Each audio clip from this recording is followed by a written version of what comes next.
శివలింగంపై కాలు పెట్టిన భక్తుడు, కాని మహాశివుడే మెచ్చిన గొప్ప భక్తుడు. ఆయనెవరో తెలుసా? తిన్నా అనే ఒక వేటగాడు, శాస్త్రాలు తెలియని ఒక అమాయక భక్తుడు. ఇది ఆంధ్రప్రదేశ్ లోని శ్రీకాళహస్తికి చెందిన భక్త కన్నప్ప కథ.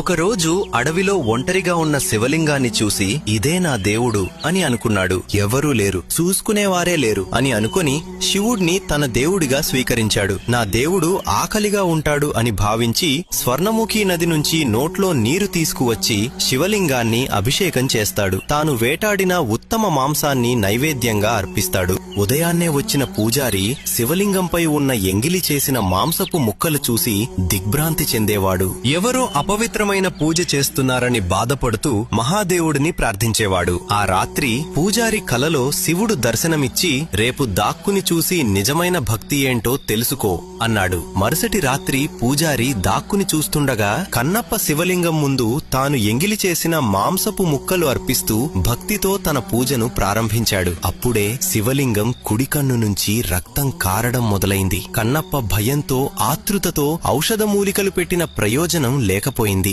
వెంటనే కన్నుకి బదులు కన్ను ఇవ్వాలనే నిర్ణయంతో తన కుడి కన్నును తీసి శివలింగంపై అమర్చాడు. అద్భుతంగా రక్తం ఆగిపోయింది. అయితే వెంటనే ఎడమ కన్ను నుంచి కూడా రక్తం కారడం మొదలైంది. తన మరో కన్నును కూడా అర్పించాలంటే ఎక్కడ పెట్టాలో ఎలా తెలుసుకోవాలి?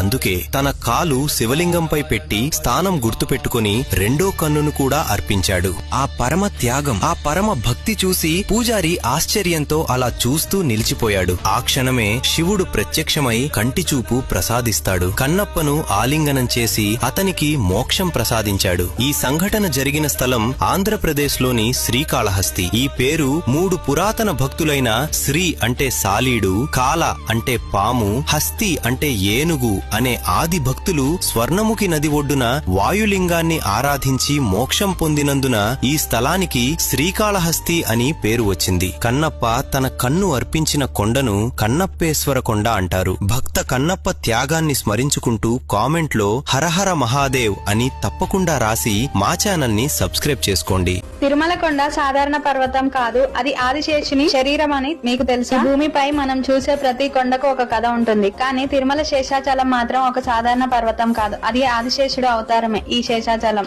వైకుంఠంలో ఒక రోజు దేవతల మధ్య ఒక వాదన మొదలైంది. ఈ భూమి ఎంత బరువుగా ఉందో, దాన్ని మోసే శక్తి ఎవరిలో ఉందో ఈ ప్రశ్నకు సమాధానం చెప్పమని శ్రీమన్నారాయణుని ఆశ్రయించారు.